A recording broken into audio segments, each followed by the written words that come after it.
మీ మోకాల నొప్పులకు ఎటువంటి సర్జరీ లేకుండా ఎపియాన్ పెయిన్ క్లినిక్ అందిస్తున్న అత్యాధునిక చికిత్స.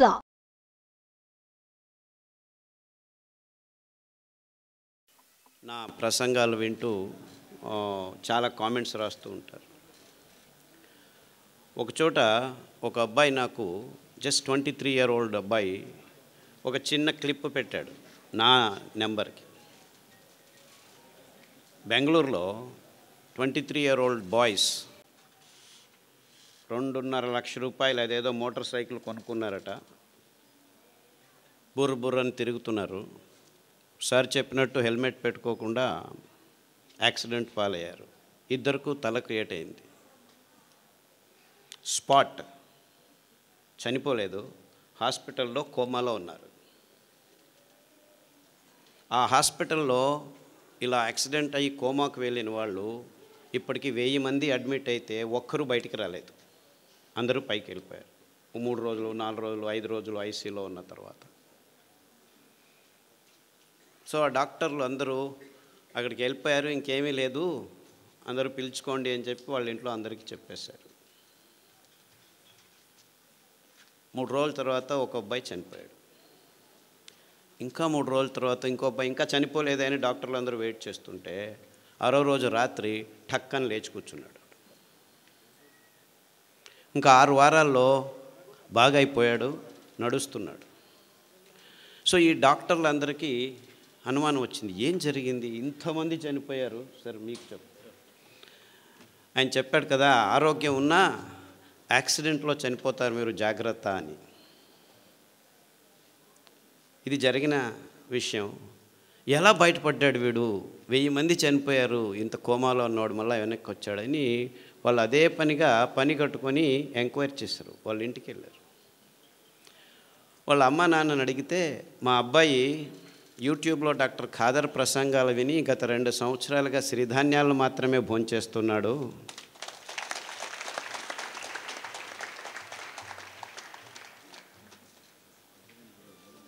సో ఈ విషయం ఫేస్బుక్లో అబ్బాయి రాసుకున్నాడు.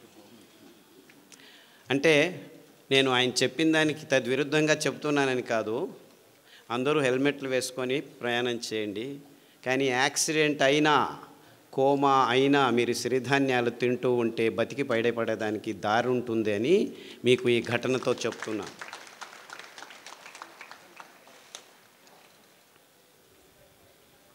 నేను గుంటకల్లోనే చదివాను. చేంతాడు చేతిలో వేసుకొని 6 కిలోమీటర్లు దూరం వెళ్ళి, ఆ చేంతాడు ఒకే బావి ఉండేది, నీళ్ళ బావి, ఆ దర్గా దగ్గర అటువైపుకి వెళ్ళేవాళ్ళం మేము. 6 కిలోమీటర్లు నడిచి పొద్దున్నే 5 గంటలకు లేచి, నేను మా అక్క బుచ్చక్క అనే పేరు ఇద్దరం 6 కిలోమీటర్లు నడిస్తే వెళ్తే చేంతాడు. నేను చిన్న పిల్లోడిని, ఇంతలాగా ఉండేవాడిని, చాలా వెరీ స్మాల్ షార్ట్ ఫెలో, ఇప్పటికూ పొట్టివాడిని. ఆ చేంతాడు ఎత్తుకొని పోయేదానికే 6 కిలోమీటర్ పోయేవాడికి కింద పడిపోయేవాళ్ళం. ఆ చేంతాడు ఎంత బరువు ఉండేది, ఎందుకంటే చేంతాడు 10 అడుగులు 15 అడుగులు కాదు, 30 అడుగులు పోవాలా లోపలికి నీళ్ళు రాయిలంటే. సో ఇద్దరం కష్టపడి 2 బిందెలు తీసుకుని వచ్చాము, చేంతాడు ఇక్కడ వేసుకొని. నీళ్ళు తాగాలంటే అంత కష్టపడాలి. సో గుంతకలు వాళ్లకు నీళ్ళ అభావం గురించి ఎవరు ఏమీ చెప్పాల్సిన అవసరం లేదు. కానీ తమాషా ఏమిటంటే, ఇంకా మొత్తం ప్రపంచమంతా ఇంకా 6 నుంచి 10 సంవత్సరాల్లో నీళ్లు లేకుండా ఉండేది. తాగేదానికి నీళ్లు కూడా దొరకని పరిస్థితిని మనం ఎదుర్కోబోతున్నాం. అంతేకాదు, ఈ ఎలక్ట్రిసిటీ కూడా ఉండదు మీకు ఇంకొక 15-20 సంవత్సరాల్లో. బొగ్గు అయిపోతుంది, ఇంధనాలన్నీ అయిపోతున్నాయి, నీళ్లు లేకుండా ఉంటాయి. ఇప్పుడు మీరందరూ హ్యాపీగా వరి బియ్యము, గోధుమలు, చక్కెర, మాంసము, కోడిగుడ్లు తింటూ ఉన్నారు. ఇది తింటూ మీకు ఆరోగ్యం వచ్చింది అనుకున్నాం, అందరూ బాగానే ఉన్నారు అనుకుందాం, రోగాలు లేవు అనుకుందాం. ఎవరికి బీపీ లేదు, ఎవరికి డయాబెటీస్ లేదు, ఎవరికి క్యాన్సర్ లేదు, ఎవరికి HIV లేదు, ఏమీ లేదు, అందరం బాగున్నాం. వరి బియ్యం చాలా మంచిది, తింటే ఏమీ రోగాలు రావు, ఇంకా ఆరోగ్యంగా ఉంటుంది అని కూడా అనుకుందాం. గోధుమలు తింటే చాలా అద్భుతంగా ఉన్నాము అనుకున్నాం. అఫ్కోర్స్ మనమందరము వెంట్రుకలకు పెయింట్లు చేసుకొని యంగ్ పీపుల్ అనుకొని తిరుగుతూ ఉంటున్నాము. అది వేరే విషయం, రోగాల గురించి తర్వాత చెప్తాను. అంటే మనం తింటున్న పదార్థాలన్నీ మంచివే, ఆరోగ్యంగానే ఉన్నామని అనుకున్నా ఈ రెండు కారణాలకి మనం వరి బియ్యం తినటం ఆపు చేయాలి, గోధుమలు తినటం ఆపు చేయాలి, చక్కెర తినటం ఆపు చేయాలి, కోడిగుడ్లు తినటం ఆపు చేయాలి, అన్నీ తినటం ఆపు చేయాలి. ఎందుకంటే నీళ్లు లేవు.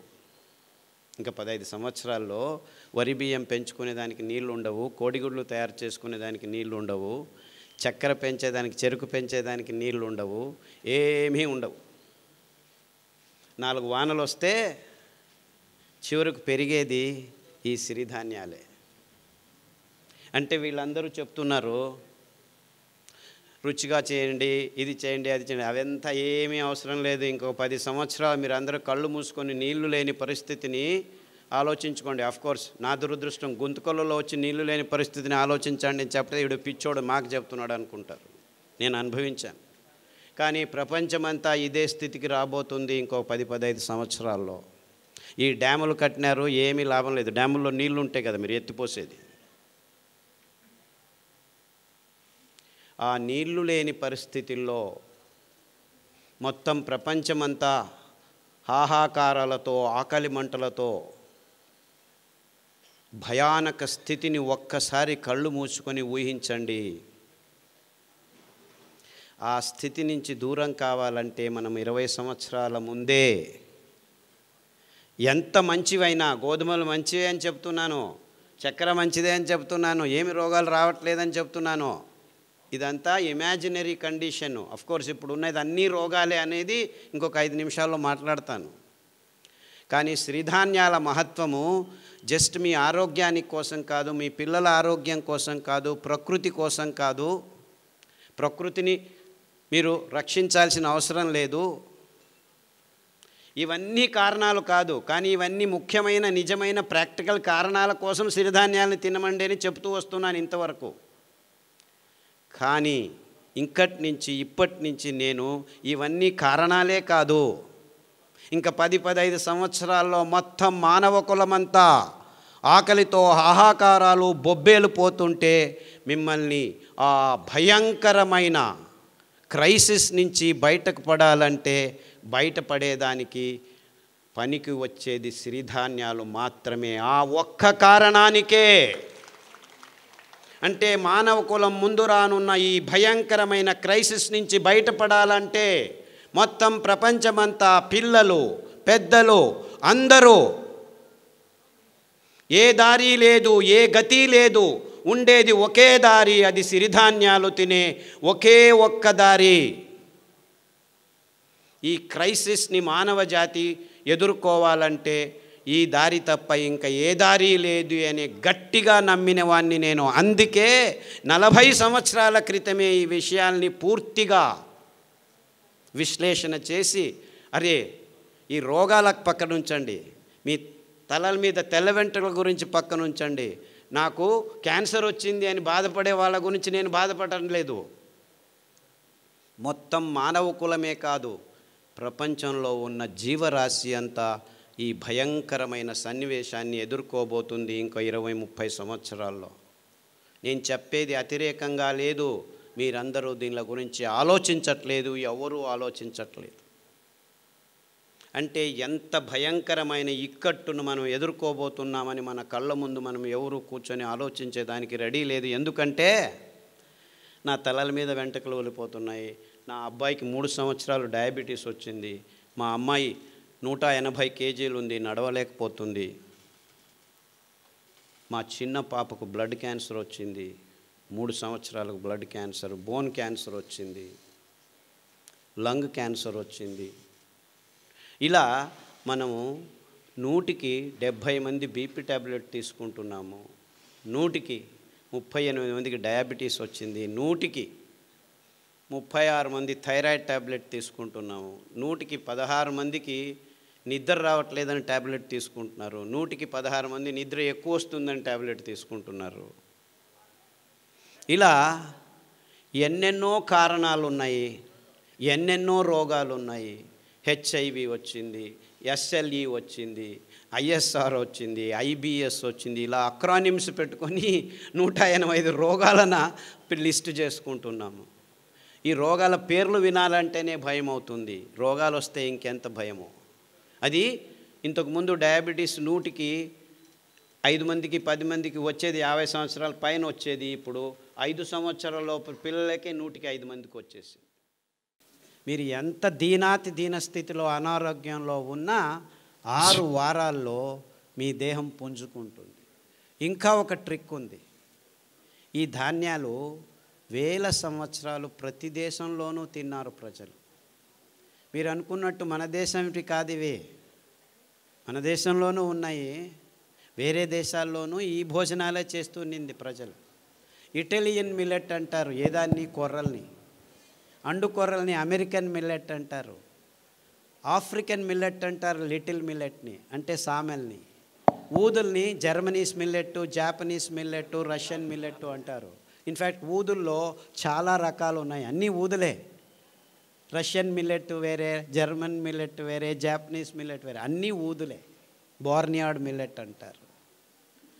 అరికలు కోడో మిల్లెట్ అంటారు. హిమాలయ కొండ చర్యల్లో యథేచ్ఛగా ఇప్పటికీ పెరుగుతున్నాయి. అంటే అక్కడి నుంచి ఇక్కడికి వచ్చాయి కాదు, అక్కడ ఉన్నాయి ఇక్కడ ఉన్నాయి, వేల సంవత్సరాల క్రితమే ఉన్నాయి. ఎందుకంటే దీనికి ఆర్కియలాజికల్ ఎవిడెన్సెస్ మొన్ననే దొరికాయి. ఈ C4 ఫుడ్స్ అంటారు దీన్ని. ఈ కొన్ని వేల కడాబా అనే ఒక ఆఫ్రికా దేశంలోనూ అక్కడి నుంచి ఆర్కియలాజికల్ వేల 15,000 సంవత్సరాల క్రితం వాళ్ళ ఆ పండ్ల చిగుళ్ళను గమనిస్తే C4 ఫుడ్స్, అరికలు, కొర్రలు, అండు కొర్రలు కనిపించాయి. అర్థమవుతుందా నేను చెప్పేది? అంటే ఈ తజ్ఞులు ఆ దేశం నుంచి మన దేశానికి వచ్చింది, ఈ దేశం నుంచి ఆ దేశానికి లేదు. మనకు ముందు సంపర్కం ఉండేది కాదు. ఖండాంతరాల్లో అంతెందుకు గుంతకలు వాళ్లకు వింధ్య పర్వతాల వెనపకాయ ఉండేది తెలియదు ముందు. అంటే ఎక్కడి వాళ్ళు అక్కడ ఉండేవాళ్ళు. ఆయా జాగాల్లో ఆయా నీళ్లకు ఆయా గాలికి ఏదేది పెరుగుతుందో దాన్నే తింటూ ఉండేవాళ్ళం. అదే నిజమైన ఆహారం. అలాంటి అద్భుతమైన ఆహార పద్ధతిని అంతా నాశనం చేసుకొని ప్రపంచమంతా బియ్యం గోధుమలు తింటున్నారు. అదే అవైజ్ఞానికమని ఎవరికీ అర్థం కావట్లేదు. ఎందుకు వచ్చింది? ఈ కంపెనీల హితాశక్తి కోసం అందరూ కాఫీలు, టీలు, బియ్యము, గోధుమలు, పాలు, చక్కెర తింటున్నామని ఎవరికి అర్థం కావట్లేదు. నేను పాలు తాగొద్దా, పాలు తాగొద్దా, బియ్యం తినొద్దా, గోధుమలు తినొద్దా, ఇంకేం తినాలి, మన్ను తినాలా? అందరూ ఈ ప్రశ్న అడుగుతారు నన్ను. అరే 150 సంవత్సరాల క్రితం వెళ్తే ఎవరికి తెలియకుండా ఇవన్నిటిని పెంచుకొని అందరూ తినేవాళ్ళు, వాళ్ళకు రోగాలు ఉండేవి. ఈ ఒక్క విశ్లేషణతోనే నేను ఈ ధాన్యాలని వెతకడం మొదలుపెట్టాను. 30 సంవత్సరాల క్రితం అమెరికా వదిలిపెట్టి పల్లెల్లో తిరిగి ఈ విత్తనాలని తీసుకొచ్చి మా ఇంటి వెనక పెరట్లో కొద్దిగా పెంచి మళ్ళా రైతులకిచ్చి ఆ ధాన్యాన్ని నేనే కొనుక్కొని రోగులకిచ్చి బాగవటం. మొత్తం 8 సంవత్సరాలు నేను ఒక్క మాట మాట్లాడలేదు. నేను ఆలోచించింది కన్ఫర్మ్ కరెక్ట్ అని తెలిసిన తర్వాత పల్లెకు వెళ్ళి మాట్లాడడం మొదలుపెట్టాను. వేల మంది రోగులకు బాగా అయిన తర్వాత చెప్పడం మొదలుపెట్టాను. SLE, HIV, ఇప్పటికి ఎంతమంది HIV పేషెంట్లు. నేను మొన్న ఇక్కడి నుంచి బెంగళూరు నుంచి హిందూపూర్కి వస్తుంటే 4 పేషెంట్లు ఫోన్ చేశారు. సార్ మీరు చెప్పిన ఈత ఆకు కషాయము, బిల్వ ఆకు కషాయము, గరిక కషాయం తాగుతున్నాము, అరికెలు, సామెలు, గంజి తాగండి. గంజి గురించి చెప్పవే, చాలా వేల సంవత్సరాల క్రితము ఈ విసిరేది దంపేది రాళ్ళు లేవు, అప్పుడు ఇంకా తెలియదు. ఆ కింద పడిన ధాన్యాన్ని ఎచ్చుకొని వచ్చి నీళ్ళలో నానబెట్టి వండుకొని గంజి తాగేవాళ్ళు. గంజి తాగేదానికి కూడా టైం ఉండేది కాదు. ఇది వెరుకునేదానికి పనలేకపోతే ఆ గంజి పొద్దుటి నుంచి సాయంకాలం వరకు ఉంటే అది చద్ది గంజి, అంబలి, అందులో బ్యాక్టీరియా పెరిగేది.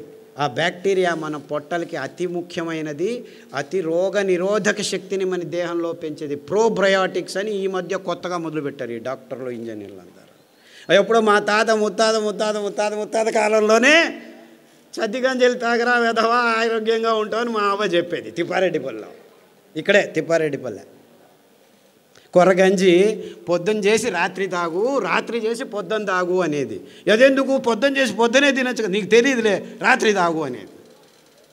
దాంతో కావాలంటే ఈ ఎర్రగడ్డ కొరుక్కో అని చిన్నది సాంబార్ ఉల్లిపాయ ఉండేది, దాన్ని ఇచ్చేది అనమాట. అమేజింగ్లీ ఆ ఉల్లిపాయ తింటే మీలో ఉన్న అన్ని అలర్జీస్ మాయమైపోతాయి. గోరుకునేది సిట్రజిన్ వేసుకునేది, ఎప్పుడు చూడు ఎరుకుంటూ ఉంటే సిట్రజిన్ వారానికి ఒకటి పోయి 2 రోజులకు ఒకసారి అయిపోయి రోజుకు 2 సార్లు వేసుకున్నా కానీ ఆపితే చాలు గీరుకుంటూ ఉంటారు. ఆ అలర్జీస్ అన్నీ వారం రోజుల్లో మాయమైపోతాయి. మీరు అరికల గంజి, ఈ ఉల్లిపాయ రసం, 4 ఉల్లిపాయలు ఉడికించి ఆ రసం తాగితే చాలు 6 వారాల్లో మీకు ఈ అలర్జీస్, పొద్దున్న లేస్తే తుమ్మేది, చెవులో నొప్పి వచ్చేది, పాలు తాగేసి ఆపేసి ఈ కషాయాలు తాగండి. అంతెందుకు ఉచ్చలు, రాత్రి లేచిందే, పోసిందే, లేచింది ఇంత పోసేది వచ్చేది, ఇంత పోసేది రాదు బయటికి. ఇవన్నీ 6 వారాల్లో మాయమైపోతాయి. 6 వారాలు, ఎక్కువ అవసరం లేదు, 6 వీక్స్. అని డాక్టర్ల దగ్గర పోతే ప్రోస్టేట్ ఊతో వచ్చింది నాయన తీసేస్తాం రా అంటాడు. తీసేసిన తర్వాత మళ్ళీ అదే ప్రాబ్లం, ఇంకొకటి ఏదో కారణం, ఇంకేం కారణము, నరాలు దౌర్బల్యం ఉన్నాయి అక్కడ. మీరు ప్రోస్టేట్ తీసినా ఏమి తీసినా అదే రోగమే. సో తీయకముందే ఇట్లా చేయండి, హ్యాపీగా ఆ ప్రోస్టేట్ సరిగ్గా అయి కూర్చుంటుంది, ఇంతలా ఉండేది సన్నగా అయి కూర్చుంటుంది. 6 వీక్స్. ఇలా చాలా రోగాలకి ప్రతిదినం సతమవుతున్నాను. నేను చెప్పేది క్యాన్సరు, హెచ్ఐవి గురించి ఆలోచించద్దండి. చాలామందికి ఇంకా రోగాలు రాలేదు, 120 మందికే వచ్చింది. ఇంకో 300 రోజుల్లో చాలామందికి వస్తాయి. కానీ వేరే వాళ్ళకు మైగ్రేన్ అండి, తలనొప్పి, ఇటువైపు వస్తుంది, వాంతికి వస్తుంది, మళ్ళా వస్తుంది. ముట్టయినప్పుడు ఆడపిల్లలందరూ కింద బడి ఎంత నొప్పులో, నో ప్రాబ్లం, ఒక ట్యాబ్లెట్ వేసుకో, ఎన్ని రోజులు వేసుకుంటూ ఉండు, కిడ్నీ లేచిపోయేంత వరకు వేసుకోవాలి. కిడ్నీలు లేచిపోతున్నాయి ఆడవాళ్ళకి, ముట్టు ప్రాబ్లమ్స్ కోసం పెయిన్ కిల్లర్స్ తీసుకొని, నో ప్రాబ్లం, డయాలిసిస్ యూనిట్ ఉంది, రండి. And this is science for you. ఈ డాక్టర్ల దగ్గర చుట్టూ తిరుగుతుంటే మీకు ఏం దొరుకుతాయి? ట్యాబ్లెట్లు, ఆపరేషన్లు, అంతకంటే ఎక్కువ ఏం దొరకదు. ఆరోగ్యం దొరకదు, ఆరోగ్యం ఆసుపత్రుల్లో లేదు. వద్దులేండి, చప్పట్లొద్దు, ఆలోచించండి, అంతే చాలు. ఇంకా ఎలక్షన్లు రాబోతున్నాయి, రాజకీయ నాయకులు వస్తారు, చప్పట్లు దాచిపెట్టుకోండి.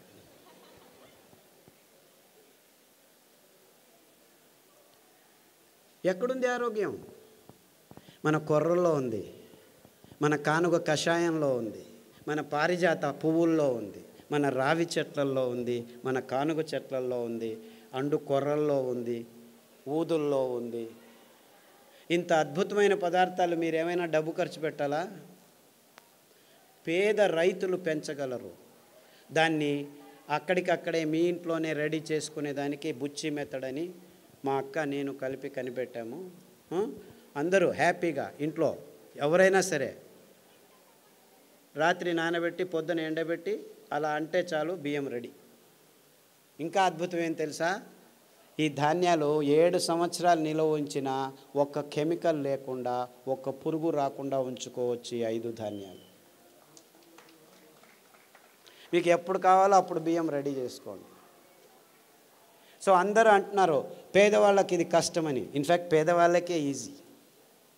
ఈ పెద్దవాళ్ళు పనులు చేసుకోలేరు, డబ్బులున్న వాళ్ళు. మీరు చేసిస్తే వాళ్ళు తింటారు. అంటే మీరు కొనాల్సిన పని లేదు. 2 ఎకరాల మెట్ట భూమి ఉంటే పెంచుకోండి, ఇంట్లో పడేసుకోండి. ఎప్పుడు కావాలంటే ఆ మిక్సీలో 1 కేజీ రెడీ చేసేదానికి మీకు 20 కేజీలు 2 గంటల్లో పని చేసుకోవచ్చు. ముందులాగా దంచాలి, విసరాలి అని ఏమీ లేదు. కావాలంటే మీకు డబ్బు కావాలంటే మీరే రెడీ చేసి పక్కనున్న ఊరికి అందజేయచ్చు.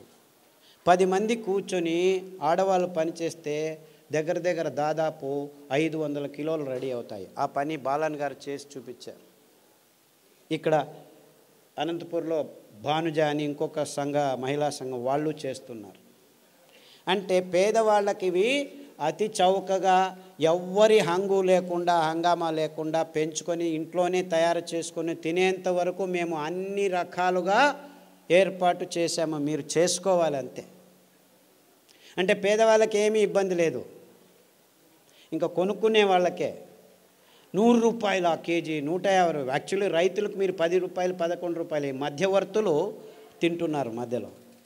అయినా కానీ 100 రూపాయలు ఇచ్చి కొన్న 1 కేజీ 10 మంది తినచ్చు మీరు. ఎందుకు? ఇందులో పీచు మధ్యలో ఉంది.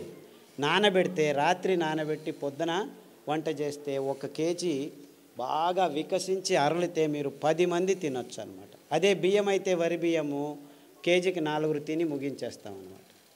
అంటే 1 కేజీకి 4, ఇక్కడ 1 కేజీకి 10 మంది. ఇప్పుడు 30 రూపాయలు కేజీ అనుకో, 30 × 2.5 కేజీలు అంటే అది అంతే అయింది కదా. ఆ బియ్యం తిన్న తర్వాత మీరు ఎక్కడికి పోతున్నారు? ఆసుపత్రిలో చుట్టూ తిరుగుతున్నారు. ఈ బియ్యం తింటే మీరు రైతుల దగ్గరికి వెళ్ళచ్చు. అంటే నిజంగా మీరు ఎవరి చుట్టూ తిరగాలి? ఆరోగ్యం కావాలంటే ఎవరి దగ్గరికి వెళ్ళాలి మీరు? ఇన్ఫ్యాక్ట్ నిజంగా మనకు ఆరోగ్యం కావాలంటే ఆ రైతుల వైపు మన ముఖం చూపించాలి, వాళ్ళను గౌరవించాలి. వాళ్ళు పెంచే ధాన్యానికి విలువ ఇచ్చి భక్తితో తీసుకుంటే వాళ్ళు బాగుపడతారు, మనము బాగుపడతాం. అర్థమవుతుందా?